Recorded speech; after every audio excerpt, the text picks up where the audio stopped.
திருமணமான பெண்களுக்கு பிறந்த வீட்டு சுதந்திரத்தை புகுந்த வீட்டில் 100% எதிர்பார்க்காதீர்கள். கணவருக்கு விருப்பு வெறுப்பு தரும் விஷயங்களை புரிந்து கொள்ளுங்கள். எதிர்பார்ப்பு இப்போதே நிறைவேற வேண்டும் என பிடிவாதம் செய்யாதீர்கள். மற்றவர் முன்னிலையில் கணவரை விட்டு கொடுக்காதீர்கள். பிறரிடம் கணவரை ஒப்பிட்டு பேசாதீர்கள். தோழி அல்லது அண்டை வீட்டாரிடம் கணவரை குறை சொல்லாதீர்கள். குழந்தைகளின் முன் சண்டையிடாதீர்கள். அப்படி வந்தாலும் ஒரு நாளைக்கு மேல் சண்டையை வளர விடாதீர்கள். கணவனின் கருத்துக்களை காது கொடுத்து கேளுங்கள். இனிய சந்தர்ப்பங்களில் அன்பை வெளிப்படுத்தும் போது பரிசளிக்க தவறாதீர்கள்.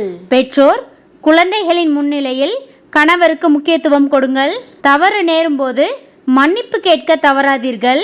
உடை அலங்காரத்தில் எளிமை நேர்மையை பின்பற்றுங்கள். ஆண்டிற்கு ஒரு முறையாவது கணவனுடன் சுற்றுலா செல்லுங்கள்.